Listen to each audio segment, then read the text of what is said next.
بسم اللہ الرحمن الرحیم۔ السلام علیکم، میں آپ کا میزبان سمیع ابراہیم اور آپ ہمارا سوشل میڈیا دیکھ رہے ہیں۔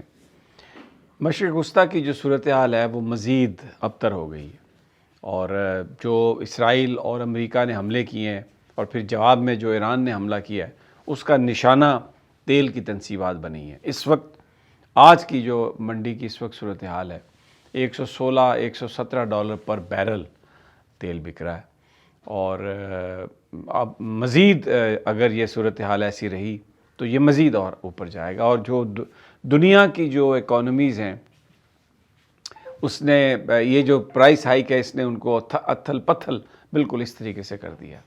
اب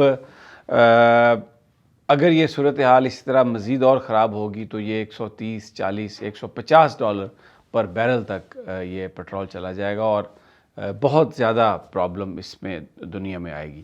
پاکستانی جو ہیں، ہماری حکومت تو خیر ہر موقع پر عوام کو ٹیکہ لگانے کے لیے تیار رہتی ہے۔ ہمارے پاس 22-23 دن کا پیٹرول ہے۔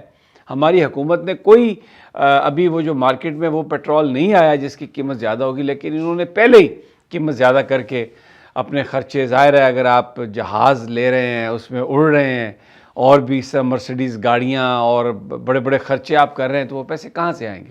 اسی طرح آئیں گے۔ تو وہ اگرچہ اس پرائس کا ہمارے جو تیل کے ریزروز ہیں ان پر ابھی کوئی اثر نہیں تھا، لیکن ہم نے ماشاءاللہ پہلے سے ہی بڑھا دیا تاکہ لوگوں کی جیبوں سے نکل آئیں، اور جو غریب مار مہم ہے نا اس پر ہم پوری طرح عمل درآمد کر رہے ہیں۔ ہم غربت نہیں ختم کر رہے، ہم جو غریب ہے اس کو ہم مارنے کی کوشش کر رہے ہیں۔ چلیں، یہ تو ایک اقتصادی اس کا پہلو ہے، لیکن ہم جس مصیبت میں پھنسنے والے ہیں، سعودی عرب کی طرف سے جو خبریں آ رہی ہیں، میں آپ کو یہ ان کے ایک بڑے امپورٹنٹ ممبر ہیں، میں ان کی گفتگو آپ کو سنوا رہا ہوں، جس میں وہ یہ کہہ رہے ہیں کہ اگر سعودی عرب نے ایران پر حملہ کیا تو ہم جو پاکستان کے ساتھ ہمارا دفاعی پیکٹ ہے اس کو ہم انووک کریں گے، اور اس کے مطابق یہ کہا گیا تھا کہ اگر سعودی عرب پر حملہ ہوا تو وہ پاکستان پر حملہ تصور کیا جائے گا، پاکستان پر حملہ ہوا تو وہ سعودی عرب پر حملہ تصور کیا جائے گا۔ اب مسئلہ یہ ہے کہ پاکستان پر تو انڈیا نے حملہ کیا تو سعودی عرب آگے صلح کروانے کے لیے، انہوں نے تو اس کو سعودی عرب پر حملہ نہیں سمجھا، لیکن اب جو سعودی عرب میں جو حملے ہو رہے ہیں وہ سعودی عرب پر حملے نہیں ہو رہے۔ ایران نے بالکل واضح کیا وہاں پر حملے کہاں پر ہو رہے ہیں، انہوں نے جو امریکن بیسز ہیں ان پر حملے کیے ہیں، اور پھر اس کے بعد جب ایران کی اپنی تیل کی تنصیبات کو اسرائیل اور امریکہ نے نشانہ بنایا تو انہوں نے پھر جو دوسری تیل کی تنصیبات ہیں ریٹیلیشن میں ان پر حملہ کیا، اور صاف طور پہ یہ کہا ہے کہ جو کوئی بھی امریکی مفادات کے لیے جس نے اپنی زمین امریکہ کو پیش کی ہے ہم اس کے خلاف کارروائی کریں گے۔ تو یہ ایک بڑی ڈیفرنٹ صورتحال ہے، لیکن پہلے ذرا یہ گفتگو سن لیجئے جو میں آپ کو ابھی یہ سناتا ہوں۔ We know that Salman al-Ansari says the kingdom is angry and so far restrained. What would it take for Saudi Arabia to get into this fight? there's no one clear-cut answer. If the Saudis would decide to enter with complete force with regards to this war, Iran is definitely going to be the biggest loser, because Saudi Arabia will activate its bilateral defense agreement with Pakistan. Pakistan is a nuclear nation. Absolutely. We can say it literally, that there is a nuclear umbrella over Saudi Arabia. That's some warning to Iran. Absolutely.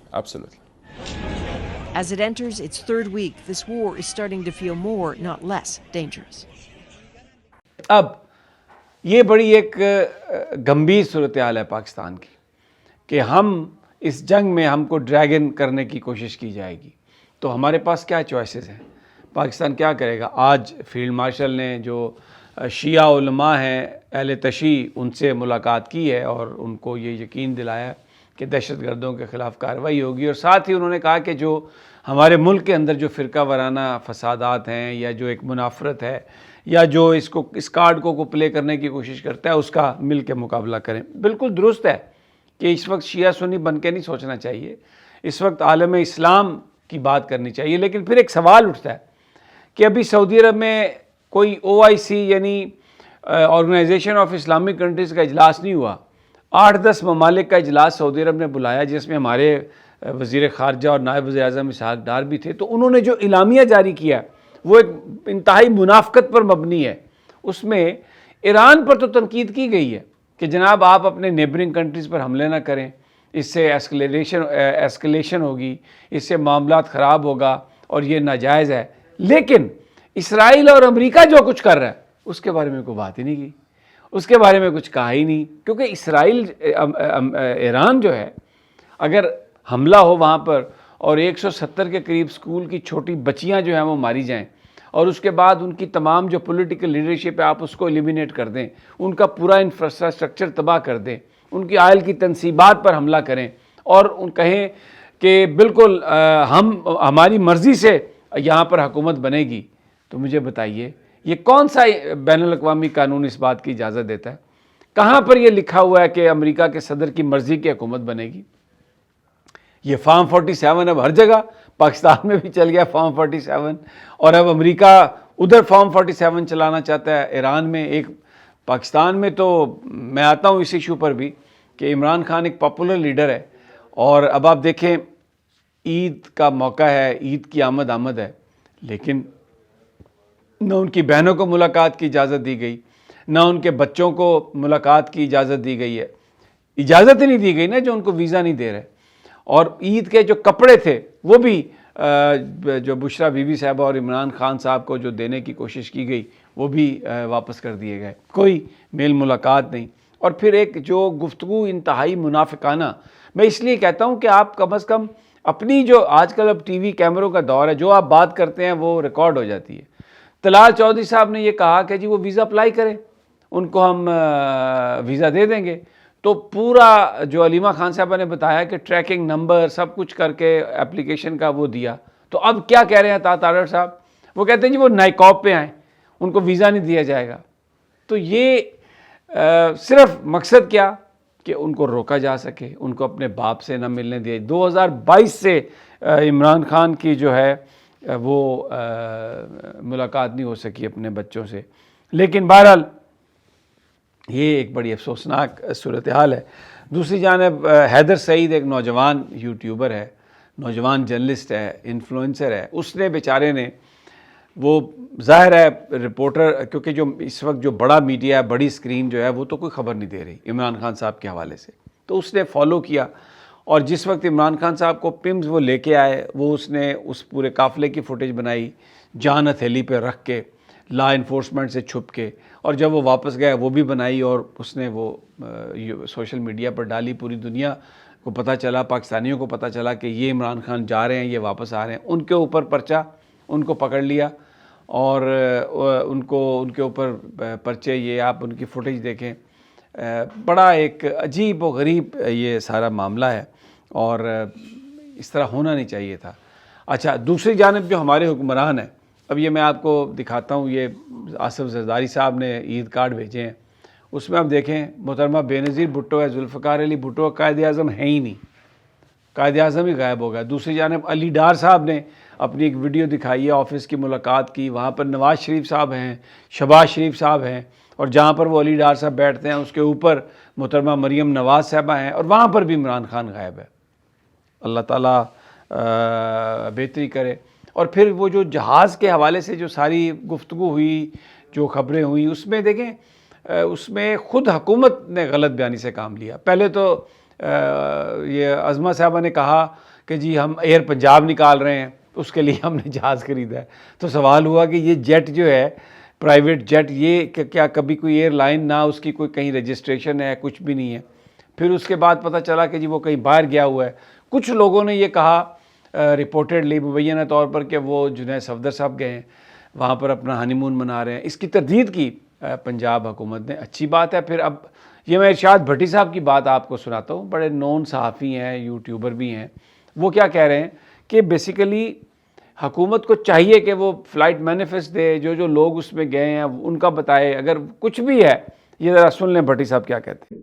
مانا کہ مجھے نہیں پتا کہ جنید صفدر صاحب اس جہاز میں گئے ہیں، یا کوئی اور اس جہاز میں گیا ہے، یا اس جہاز میں کسی نے ہنی مون منایا ہے، یا یہ بیمار کو کسی کو لے کر یورپ گیا تھا، یا یہ جہاز چیک اپ کے لیے، معائنے کے لیے یورپ گیا تھا. ہمارے پاس کوئی معلومات نہیں. لیکن ہم سے معلومات تو شیئر کریں. آپ غصہ کری جا رہے ہیں, مریم اورنگزیب صاحبہ ٹویٹ کیے جا رہی ہیں کہ بس بہت ہو گیا جھوٹا پروپیگنڈا. اب جھوٹ پھیلانے والوں کو, جھوٹا پروپیگنڈا کرنے والوں کو سخت سزا دی جائے گی. بالکل دیں جھوٹ پھیلانے والے کو. میں نے ٹویٹ میں بھی سوال پوچھا ہے کہ بتائیں تو صحیح کہ یہ افواہ باز کیوں کہہ رہے ہیں کہ یہ جہاز اس مقصد کے لیے بھی آنا گیا, کوئی کہہ رہا ہے اس مقصد کے لیے بھی آنا گیا, کوئی یہ کہہ رہا ہے کہ نواز شریف صاحب کو لے کر گیا, کوئی کہہ رہا ہے جنید صفدر ان کی اہلیہ کو لے کے گیا, کوئی کہہ رہا ہے کہ نہیں, اور عظما بخاری صاحبہ نے کہا کہ نہیں میں معائنے کے لیے جہاز گیا. تو کوئی حرج نہیں, ہو سکتا ہے یہ سارا جھوٹا پروپیگنڈا ہو, میں مان لیتا ہوں ایسا ہی ہوگا, ضروری نہیں کہ کوئی گیا ہو. لیکن جہاز ویانا کیوں گیا, کوئی کسی کو لے کر گیا, فیملی کے بندے کو, یا صرف پائلٹ گئے. ایک پیسنجر لسٹ ہوتی ہے جب جہاز سفر کرتا ہے ایک جگہ سے دوسری جگہ, یہ ایک ایس او پیز ہوتے ہیں, ضروری ہوتا ہے کہ جہاز میں کون کون سوار ہے, اس کی ایک لسٹ ہوتی ہے. تو جہاز ملک سے باہر گیا ہے تو اس کی جو اس میں جو گئے ہیں لوگ, وہ پیسنجر لسٹ ہم سے شیئر کی جائے. تو جناب میڈیا پر پابندیاں, صحافیوں کے اوپر سختیاں اور چینلز کو دھمکیاں, امریکہ بھی کہہ رہا ہے, وہاں پر بھی ایف سی سی جو ہے انہوں نے بھی چینلز کو دھمکی دی ہے کہ جناب آپ یہ باتیں نہ کریں. یہاں پر بھی وہی کام. تو دنیا میں اس وقت دھونس, زبردستی, اس کی اجارہ داری ہے. سچ کوئی نہیں بتا رہا, جھوٹ بولتے ہیں, فیک ہے سب کچھ. اور جو پاپولر ترین لیڈرشپ ہے, ثابت ہو گیا ہے, سامنے آ گیا ہے کہ عمران خان کو کیوں نکالا گیا تھا, کس لیے نکالا گیا تھا. اگر لوگ عام طور پر عام لوگ یہ کہتے ہیں کہ اگر آج عمران خان وزیر اعظم ہوتے, باہر ہوتے, تو جو ایران کے ساتھ ہو رہی ہے, جو فلسطینیوں کے ساتھ ہو رہی ہے, کبھی ایسا نہ ہونے دیتے, اور جو پاکستان ایک نیوکلیئر طاقت ہے وہ پوری دنیا کو بتاتا. لیکن یہاں پر ہم کیا کریں, یہاں پر تو جو ہمارے جلیل عباس جیلانی صاحب ہیں, انہوں نے آج ایک سٹیٹمنٹ داغ دی ہے. انہوں نے کہا ہے کہ جناب پاکستانی جو یہ ایٹم بم ہے نا, یا جو ہمارے ایسٹس ہیں, یہ صرف انڈیا کے خلاف ڈیٹرنس ہے, باقی تو پوری دنیا کے لیے ہمارا کوئی ایشو ہی نہیں ہے. تو اسی لیے اسرائیل بڑا دوڑ کر پاکستان کے ساتھ, اور اسی لیے عمران خان کو ہٹایا گیا, کیونکہ عمران خان تو پوری اسلامی دنیا کی بات کرتے تھے. تو یہ جلیل عباس جیلانی صاحب نے وہاں پہ بیان داغ دیا ہے. ہمارا تو نیوکلیئر پروگرام صرف انڈیا کے لیے ہے, باقی ہمارا کوئی رولا نہیں ہے. اسرائیل مارے فلسطین کو, مسلمان مرے ہر جگہ جہاں پر, ہم کوئی رول پلے کرنے کے لیے تیار نہیں ہے. یہ ہماری خارجہ پالیسی. ظاہر ہے جلیل عباس جیلانی نے یہاں سے کہا گیا ہوگا تو وہ بیان دیا نا, کیونکہ یہاں پر یہ خبریں چل گئیں کہ تلسی گیبرڈ نے کہا کہ ایران کے ساتھ مل کر پاکستان بھی وہ میزائل بنا رہا ہے جو امریکہ تک پہنچیں اور ایٹ نیوکلیئر وار ہیڈ. تو انہوں نے کہا فوراً جلیل عباس جیلانی کے ذریعے پیغام وہاں پر بھیجا گیا, نہ پاجی ایسا نہیں ہے, نہ او بھائی نہیں, یہ آپ کے لیے نہیں ہے, یہ تو صرف انڈیا کے لیے ہے. اندازہ لگائیں ذرا. تو اب سمجھ آتی ہے ایبسولیوٹلی ناٹ جو کہا تھا, اب سمجھ آتی ہے کہ کیوں عمران خان کو ہٹایا گیا, اور یہ جو اس وقت جو جال ساز بیٹھے ہیں ان کا اصل مقصد کیا ہے اور یہ کس کے لیے کام کر رہے ہیں. پیشگی مبارک, اور اجازت دیجیے اگلی ویڈیو تک اللہ نے کے بعد.